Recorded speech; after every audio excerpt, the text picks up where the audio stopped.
Welcome everyone. Very happy to see you here in this online session.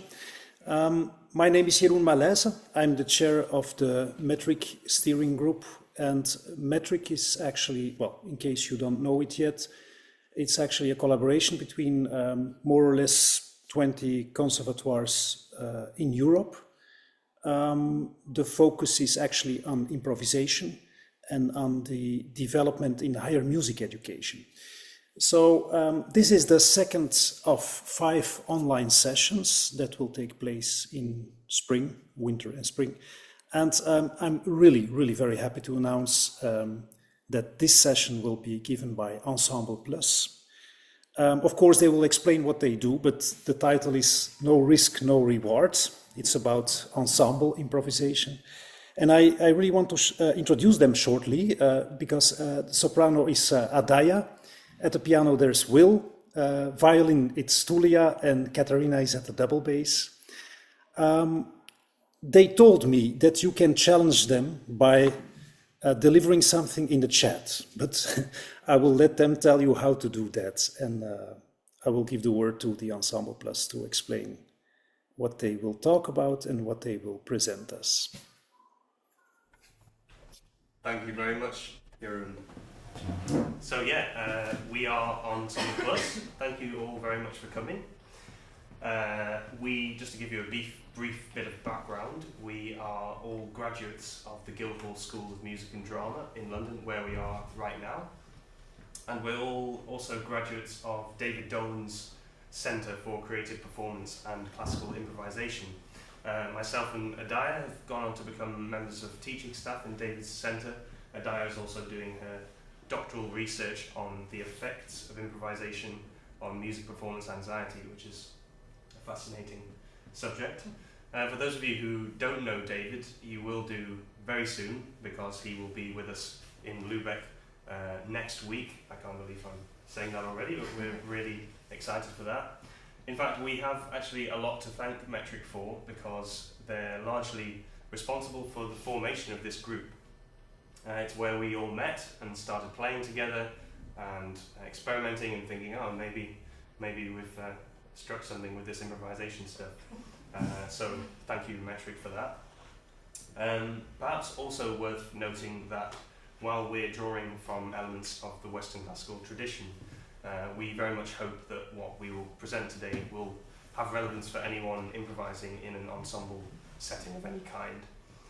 Our approach is based on deep listening, musical risk-taking, telepathy, mind reading, and a generous helping of not taking yourself too seriously.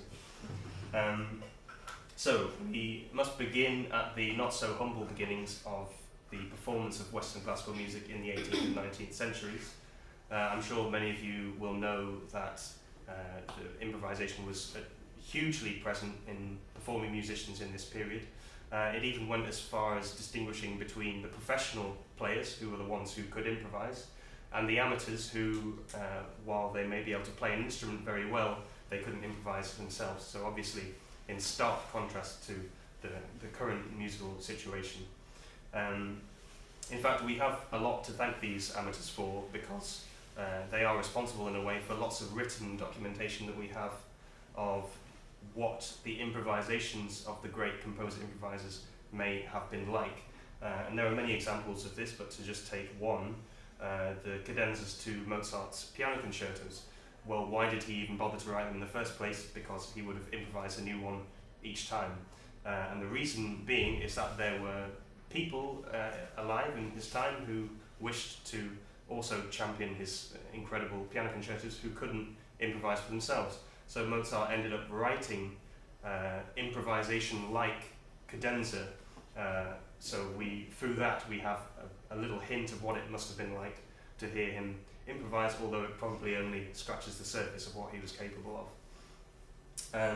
So not only was improvisation a huge presence, but it was also a very important point also as regards a marketing and promotional side, to talk business as well as pleasure, as David would say.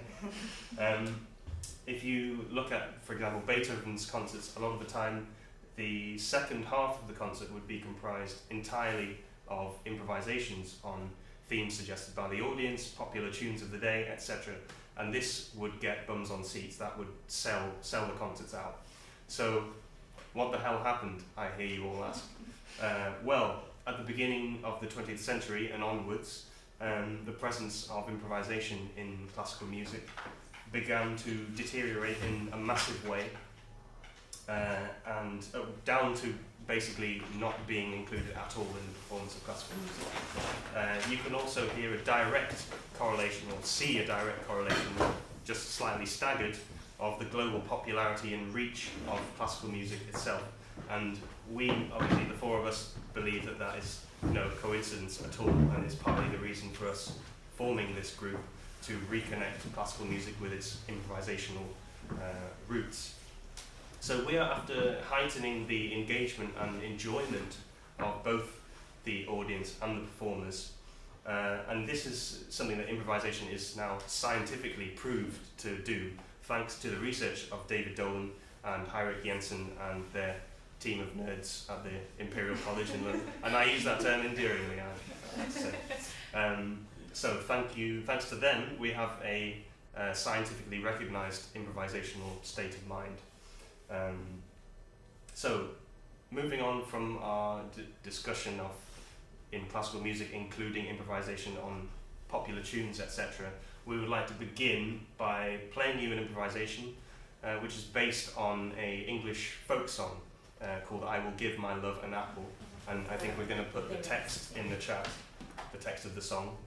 So that's just our basis for playing, it's just this song, and we'll take off and we'll see whether it'll be a rotten apple or a golden one.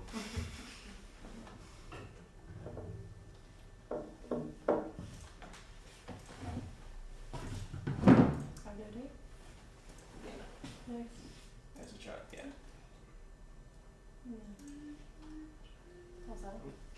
Get rid of that.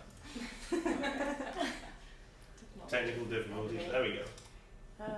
Great. Nice.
next?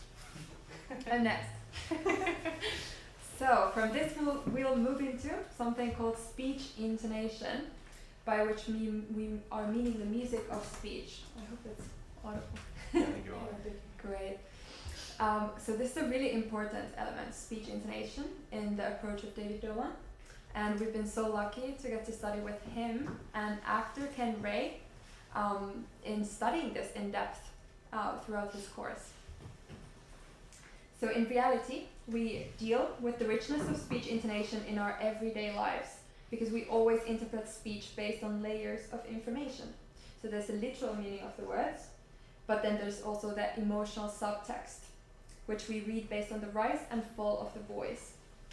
And what's really interesting is that these two can be really at odds with each other. So we can be saying yes, but really meaning no. So in other words, these two elements are the what and the how. Now this is a real serious goldmine when it comes to improvisation, and it's always relevant when we want to speak on our instruments.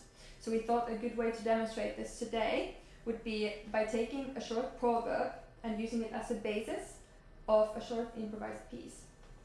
We don't necessarily need someone to sing the words in order for this to work, but we're really lucky to always have a singer with us in this group. So let's start with a proverb which Adaya can introduce through her voice, and then we'll also start other ones in which we'll do the instrumental speaking first. So we need some suggestions of Yes. proverbs. So it could be something like, my mind's gone blank now. Every cloud has a silver lining, or Put your socks up. pull your socks up. Yeah. Yeah, so if you want to put suggestions in the chat, Yes. then we can pull them out of there. The grass is greener on the other side. The grass is always greener on the other side. Yeah. Or Mm. grass is always greener, we could do. It's always greener on the other Just- side. Grass You wanna do is the other always side? greener. The grass is always greener. So Oh, we've got practice what you preach. That's quite good. That's good. practice. We could start with that and then go to Yeah, the grass is greener. it's shorter. So, but Okay, we'll come thank back to you, Karin. So practice what you Practice preach. what you preach. Yeah, that's what we've got. Basically, like do what you say. Yeah, exactly. Okay. Practice what you preach. So what mood would be fitting in our minds for the It's first kind one? of like, you know, a parent telling it to their child. Yeah. Mhm. So, okay, so telling. Yeah. Okay. Practice what you preach. Mhm. That's the, okay. So I'll speak it first. Practice what you preach.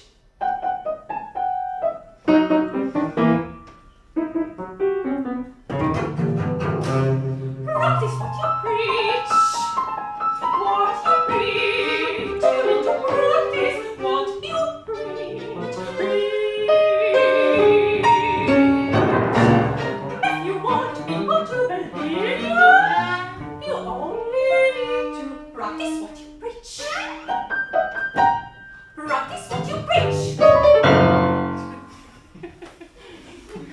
Nice.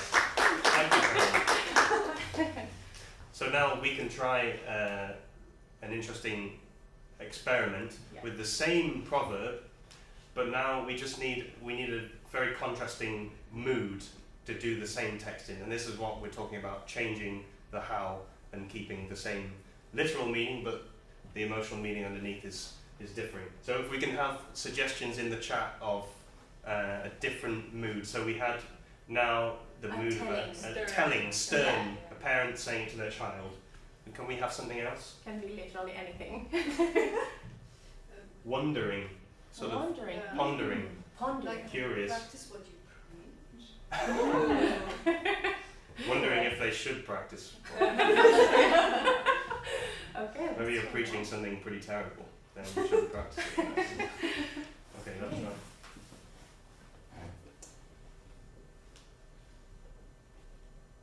Practice what you preach. You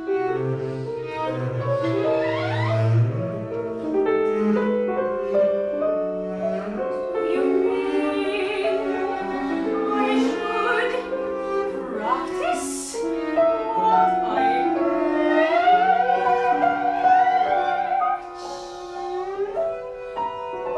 preach? You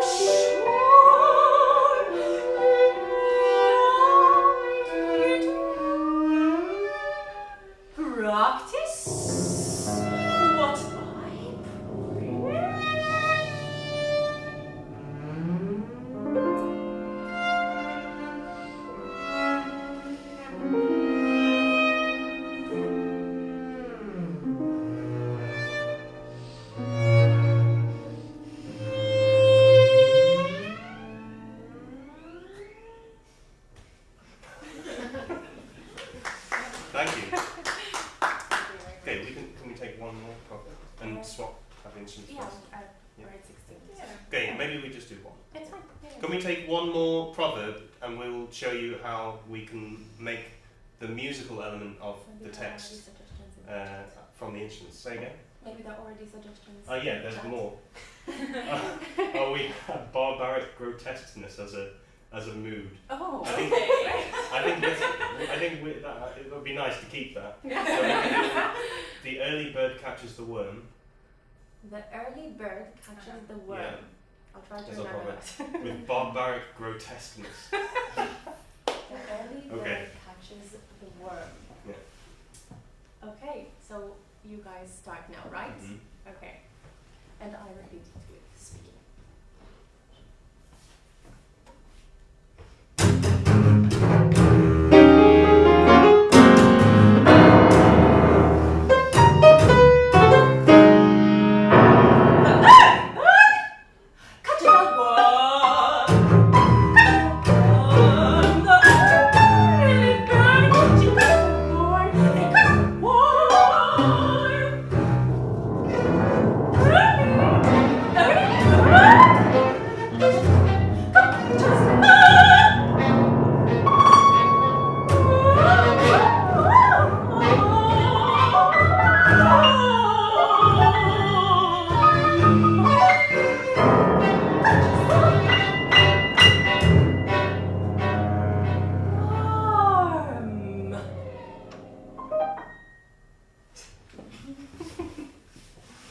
Thank you very much. Okay, onwards I think. Yeah? Okay. Great. So next we're going to talk about the importance of structure. So it's really important to address the notion of structure in improvisation, which might seem like a contradiction, but we know from the Western classical tradition that structure is one of the most powerful tools for creating a memorable and emotionally engaging experience for the audience. As improvisers, we can choose to improvise a structure on the spot, or we can choose to improvise within a certain structure. In our practice, we tend to think of structure as a set of rules that are made to be broken, so we can choose to adhere to it, or we can choose to completely get away from it.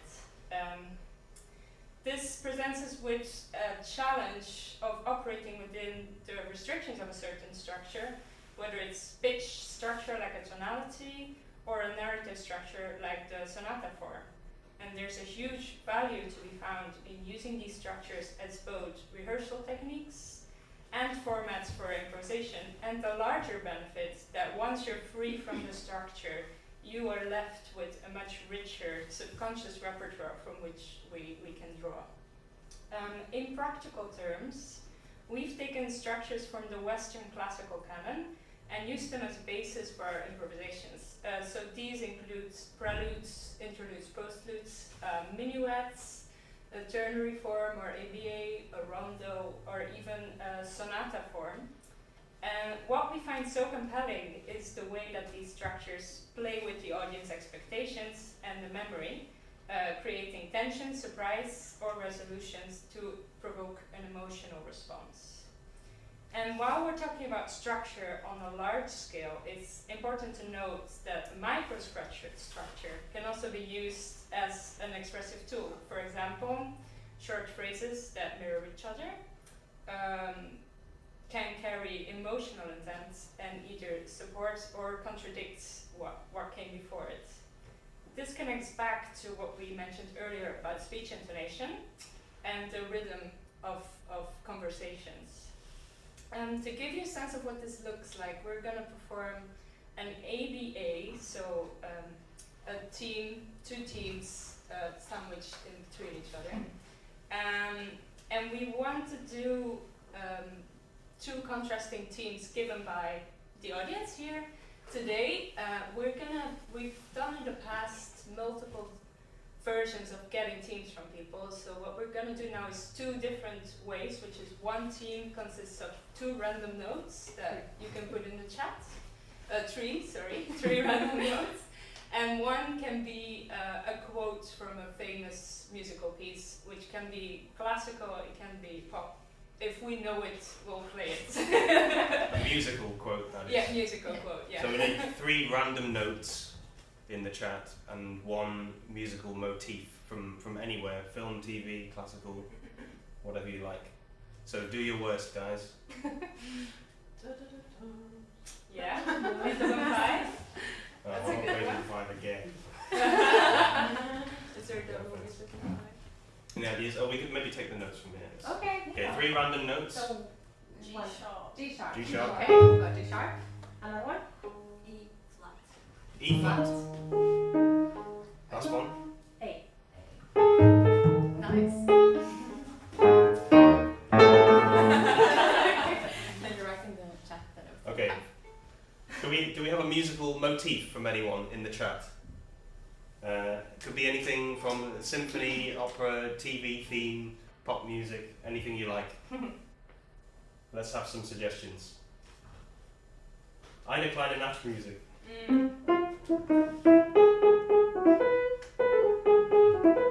Right? Nice. That's it, isn't it? No confirmation.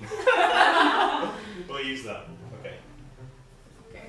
Um, So A will be the notes.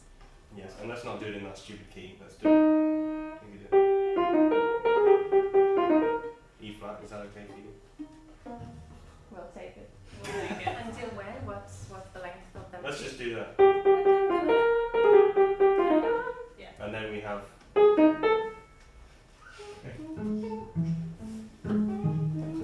Yeah, yeah. Okay. And the notes are A, right? The 3 notes Yes. is A. Yeah. Three notes are A. 3 notes are A, and then we've got the musical motif is B. Mhm.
probably see and feel already, interaction with our audience is really important for us as an ensemble.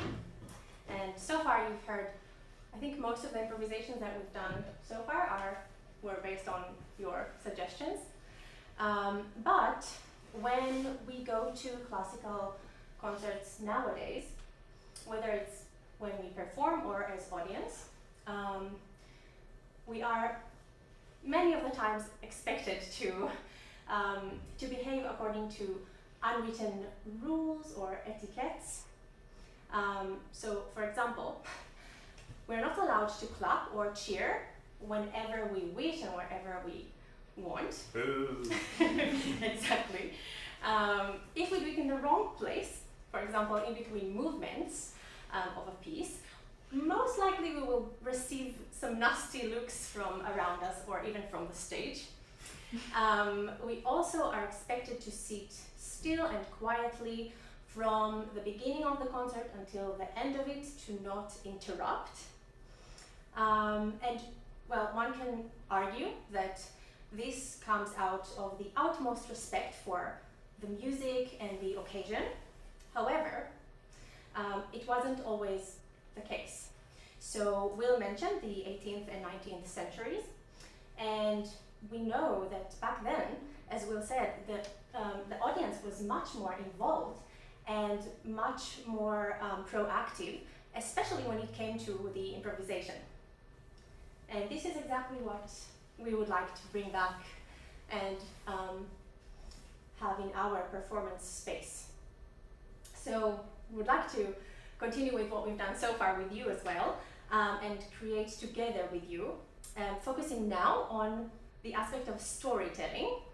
For that we use usually a nursery rhyme, and we choose, and then we base the improvisation on the nursery rhyme. And we usually choose to use a nursery rhyme because children's songs often have cross-cultural, international elements inside them. So we hope that if we don't know the song, or if the audience doesn't know the song, it will somehow sound familiar. And it's okay if it's not, because obviously it depends on the culture where the song is coming from and where we are coming from. So, would you like to offer us a nursery rhyme that you love, that you know, and hopefully we know it as well? Feel free to just Go put wild in something the chat, guys. in the chat, yeah. Any kind of children's song, nursery rhyme. Bar Bar Black Sheep. I don't know. Have we ever had that? No, That's crazy. I don't know this one.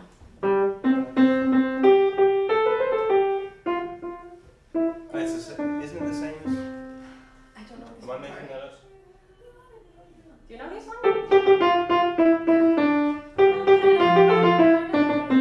What is that? Bar Bar Black Sheep, have you? Yeah. Yeah. It's almost the same, but it's slightly different. So? Bar Bar Black Sheep, have you any more? Okay.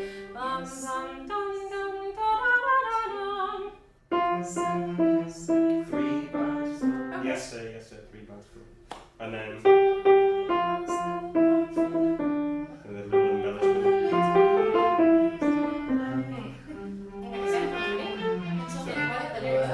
What is the song about? Have you any wool? Yes sir, 3 bags full.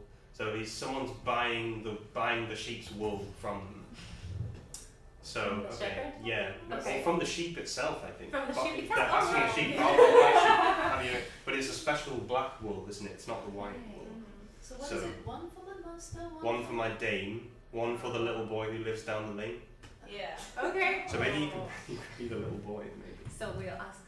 Just teach me this again. So dum bum bum bum ba-da-da-dum, bum bum bum bum bum bum bum, dum bum bum bum bum bum bum, bum bum ba-da-da-dum, dum bum ba-da-da-dum, bum bum. Okay. So story So elements. we would like to have suggestions for a story. So who is singing to whom and why? So who's asking the sheep for the wool? That's what we want to know. We need a character. Yes. A merchant. This is the merchant. What's the merchant's name? Theodore. Theodore merchant. Okay. And it's important that Theodora sells enough wool, otherwise he'll go bankrupt. So he's kind of panicking, maybe. Okay. Maybe the wool can be enchanted, Yeah, and then what happens? and then it makes. It's got healing powers. Or it makes him a lot of money. Oh yeah, okay. Sure, and then he's rich. Multiplies. Okay. Oh, that's nice. Okay. Multiplies. Nice. I like that. Plentiful. Yeah. Okay. Shall we? Remind me his name. Theodore. Theodore. Of course, now that I forget. Okay. And the sheep gives the wool willingly, or maybe he needs to. Maybe he doesn't want to wool at first. fashion. It's a black sheep. So what happens? Maybe he doesn't want to wool at first. It's a black sheep. The black sheep's persuading him to sell the wool. Or maybe the sheep just runs away from him. It's also, and he needs to Yeah. catch the Yeah. sheep. Okay. Yeah, that's a good idea. Okay. Okay. Should we Theodore try it? the merchant wants to have the wool. The sheep is running away, but at the end he gets the wool and it multiplies. Wow. Rich. Let's try. I'll try. Okay.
Thank you very much, guys. So, question time, I think. Yeah. Yeah, it might be interesting. I think. Thanks for this. Thanks for this wonderful demonstration, Ensemble Plus musicians. Thanks so very much. So I think it will be wonderful if me and all the other people who are attending this session can ask some questions. So please feel free to, speak up. Well, if no one has a question now, I will start, if that's okay. because there is something that you really use, which I really like, because, like, of course, improvising before public, it's a risk, like you mentioned it, no risk, no reward. And what I think is really very nice, what inspires me, is that you, except to your wonderful performance, is actually the use of the humor in the way you approach the elements. Is this on purpose? Is this something you really use on purpose, or is it there in a spontaneous way? It's important for me to know, like, how do you use this as a, yeah. I think that it depends on the mood that we feel the piece is in, or the need in the moment. We sometimes can also get carried away with very sad and lament-wise things. But yeah, I think humor is a wonderful place to be in when improvising, and it's sort of the natural reaction from the audience a lot of the times as well. Yeah, true. It's a great icebreaker, isn't it? The humour for us as well as for the audience. When you're talking about risk taking, if we start to plunge in and go, okay, this is a bit silly, then suddenly everything feels a little bit more, okay, it's all good. It doesn't have to be something, but feels less scary. People are more eager to jump in and give suggestions if they're more humorous rather than more dramatic. But in terms of how deliberate it is, it's probably it's just something that we sort of take for granted, isn't it? That we just end up doing silly things. It's not really by intention at all, but we just can't, it just happens, and we expect it to happen. I think especially with working with text, and messing around with these stories, then some funny things can come out of that. We've had good times and good things emerging from great audience suggestions, and just get funny people in the audience. That's the trick. And I guess It's nice, I think, because like you have the weight of the whole repertoire on your shoulders in a certain way. People expect that you know a lot of styles and that you know a lot of tunes, and so I can imagine that the humor is sometimes helping you probably with with channeling the things. Huh? But it's also another nice element that if we don't know something, that's almost even better, because sometimes we can get the audience to teach us a tune, which then they see something is really happening right in front of their eyes, and also for us it's quite a nice thing to, okay, this something is really new and we just have to plunge right in and do it. So there is an element of risk. I mean, we're not expecting ourselves to know everything that the audience is going to throw at us, but we'll try and work with it somehow, Yeah. Like, for example, the Black Sheep that we hadn't, Adaya didn't know it, so we just go through it a little bit and then try and do something. So yeah, we've had it many times. Yeah. It happens, I think we had a comment from our in-person Oh, yeah. audience. Yes, I was just going to say, when you have input from multiple people in the audience, that's going to produce a bizarre result, which is then humorous. As well, Yeah. yes. Exactly. it's Yes. part of the sort of business Element plan, of isn't it? surprise. Yeah, you're right. Any other questions? Karen. Yeah, I thank you very much for your demonstrations. I liked it really very much, the different ways you showed us how you're working. One thing interests me, because in an ensemble and in classical music, we are often, we have to stick to special harmonies. And so I have the feeling that in your group, the piano is leading as a harmony instrument. And the other have to adapt to it. Do you also have strategies that others can bring in new harmonies, or is it always the piano leading the harmonical things? Sometimes we also do. It is easier. It's easier without the piano there. We lead the harmonies more, but when Will is there, it's easier for us to adapt to him than for him to sort of try and. It's actually a big problem of this group that we've spent a lot of time trying to share the harmonic weight load between the four of us. It's something that we're still working on, actually, so it's a really good point. Yeah. So it's good to hear that it still feels this way. Obviously it is difficult, and there are just from a pianist's perspective, you do have to really play in a different way if you want other players to drive the harmonic narrative in a different direction. So I have to really try and be aware of interjections from other players. And it's also about the sharing of roles, right? So if we're always clear of who is leading at any one point, and we try and share this weight load between the four of us. Obviously, when Adaya has text, it's quite clear that you can drive the story in that way. And likewise from the two string instruments of throwing in different directions. And but I it's think something that we spend a lot of time on. Sometimes you also did some, not necessarily now, but we are sometimes working on you becoming more of just a melodic instrument with without a bass or so ideally that we can all four of us be interchangeable in that respect. Yeah. It's a big challenge for sure. And I think also one thing that helped us as string players with this was that we started actually as a duo at first. Yes. So we had to provide everything. Our harmonic brains are very much synced when it comes to, because we played together, but also as a group we played together so much, and it helps with the mind reading of where's the other person gonna go harmonically. Exactly. So, any other questions? Feel free to drop a question in the chat as well. There should be questions, otherwise I have a few, but... That's all right. Yes. How long did it take you to get to this point where you feel confident enough to perform it in public? Did they hear the question? Well, someone asked if how long did it take us to get to the point where we were comfortable with sharing this in public? Well, I guess when we met on Metric, we had a few days, and then we did our concert in front of everyone. Which, you know, in the context like that, everyone is improvising. You know, it's a safe space. Yeah. And then maybe a year later. Yeah, I think we did with more people in the Metric, and then we came back to London and we started. So when was that? I think it was 3 around a year. But 3 years ago, or how long ago? Yeah, 3 years ago. 3 years ago. So yeah. But there's And Metric is what? Metric is like it's a kind of intensive week for students across European Conservatoires who are in improvisation departments. So we all go to, it's a different place every year, and everyone goes and has classes with various teachers and performers as well. So that's where we met. I mean, there's no kind of sell-by date, is there? No.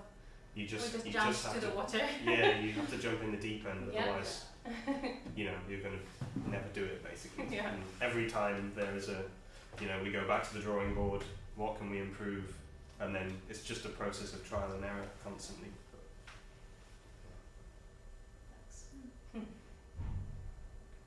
I have a question. Yes. So I'm really curious about the type of venues and places where you get to play, and somehow also how do you present yourself, how you promote yourself, how venues kind of like know what you will bring to them. That's a big question, and it's a big challenge for us, definitely, that we've felt, because we can't really. It's difficult to explain to someone what this project is without, just actually showing them. So to send someone an email with a proposal, it really kind of feels a bit clunky, So I mean, we're still in our baby steps with a lot of these things. I mean, we've been lucky to do some nice performances, but we're trying to constantly get more things in the diary, and it is difficult to know who to approach, and it's a little bit of process of just testing the waters and seeing what kind of other things people book. What we're relying on is also that we also offer repertoire on which we improvise on. So, for example, what we've done so far, we're keeping on doing is suggesting the repertoire as the core of the program, and then we have our website, we have our Instagram where we upload things that we've done outside of canonical repertoire, and also in the canonical repertoire we obviously improvise on it. We take it as a jump board for improvisation. So yeah, it's a hard thing to balance, and we're searching for how best to promote a group like this. But it's difficult because there's not really a precedent, especially because it's from a classical side. You know, there's really hardly anything going on that's doing this kind of stuff. You know, it's at least to our knowledge. Sorry? It's going to be a great class. Well, you would think as well. It's a double-edged sword, isn't it? So, yeah, we're trying our best. So if you need an improvisation quartet, you know where to find us. So, can I ask, so do you perform standard repertoire and then some time in the concert you go into this? We always incorporate improvisation also when we do the repertoire. So if for example we've done Mendelssohn, for example, Mendelssohn duet. So we take that and then we either do variations on that, or we do an improvised reflection, or or we do, if we will take for example song cycle, then we will do improvised interludes, or we will always incorporate improvisation. There will not be separation between the repertoire and the improvisation. Yeah. I have a dream for us to do Poulenc, La Voix Humaine, if you know. It's the solo singer is this crazy lady on the phone to her lover who may or may not be real. It's like a 40-minute kind of epic, and I'm like, we have to do that. So so many things we want to do. Yeah. Someday. But you have to realize it for this. That's the thing, yeah. So that's what we do doing with a lot most of of the arrangements. repertoire. Yeah. There's not really much repertoire for this specific. No. Yeah. We're building it up slowly. Any other questions? Well, I might have another question if there's no questions from the online participants. So I was just wondering, and probably this is a difficult question. Well, you know, like the question is not difficult, maybe the answer. You know, when people want to learn to improvise, you have to build a certain language or a certain grammar or vocabulary. What would you advise to people to, you know, when they start improvising, in which way would you construct, or let's say, you know, well, you know, how would you advise people to construct something when they want to improvise? You know, just not randomize notes, but how do you shape it when you want to start? Might be difficult to answer, but just your experience, maybe. Huh? Yeah, Take yeah. lessons with David. You make all of us think of David straight away, you know. I think for me, the massive advantage of how David has worked with us is that it is always constantly looking at the subconscious knowledge that we have without realizing. So it's really trying to tap into the instinctive response. So in things like the speech intonation, that you're just jumping on something from listening and reacting right there. And you know, this also comes into the notion of improvising in a language. So it's often the times that we have this clutter, right, of okay, we're going to do an improvisation in G major, or we're going to do an ABA, you know, that suddenly there's a restriction there, and then our conscious brains get filled with all this stuff that says, oh, you have to do this, you have to do that. So David's whole thing is about bypassing that, you know, annoying voice and letting the real musician inside come out freely. And I think all of us really are held back by that voice that stops us from releasing things in the natural way. And I think for me that's what improvisation is about. It's allowing things to happen and to be open and connecting between people. But again, it's two things hand in hand as well, isn't it? Because, you know, the theoretical side is also important and useful, but it's a means to an end as well. It's not how you get there. It's just part of the process. And it's true that sometimes we know more than we think. Yeah. Or we have natural instincts sometimes that we don't. Yeah. Just need to trust them. I mean, I think the best work we've done has been when we've allowed that to happen. Absolutely. Without obstruction, you know. Absolutely. So So yeah, it's a tricky thing to train, but it's also an enormously liberating thing to explore, you know. Yeah. So can I say that in some way it's learning and unlearning somehow? Yeah. Absolutely. That's great. Yeah, for sure. It's funny, you know, sometimes we think of, you know, or in our experience of teaching kids, you know, a lot of the time little kids aged, you know, 5 to 10 or something, they have no problem with, if you say, oh, make something up, and they'll just mash the keyboard for a bit, or, you know, they'll have fun with it, they'll try something. And as soon as we start to build in that self-critic in the teenage years, and then, you know, eventually at higher education, then we have all this clutter that you're right, we have to unlearn all that. So that's definitely part of it as well. All right, thanks. Any other questions? There should be some more questions, no? From our online audience? Yes, Katja, I think.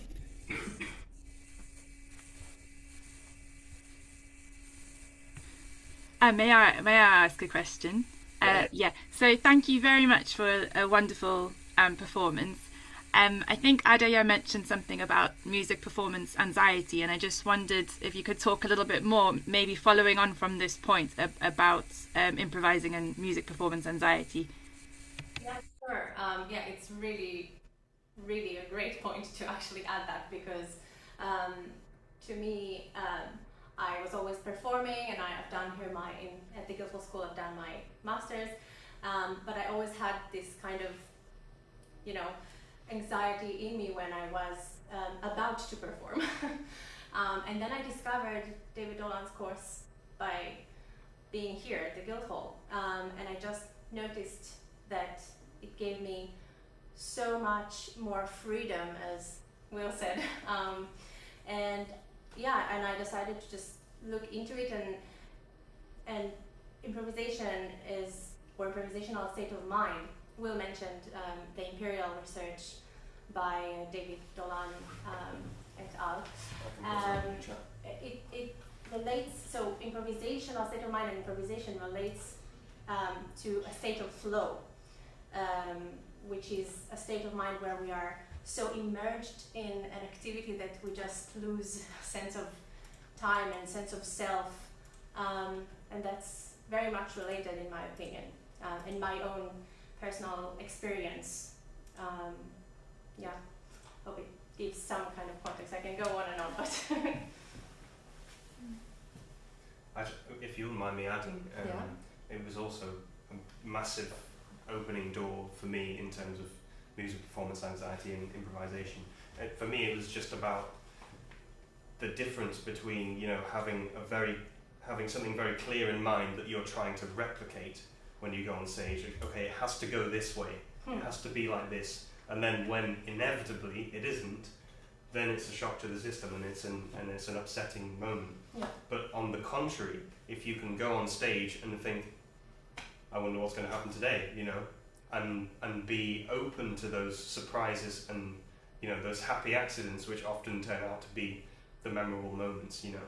Yeah. That's what the improvisation state of mind is about, and it's something that can turn an unpleasant experience into, you know, a gold mine.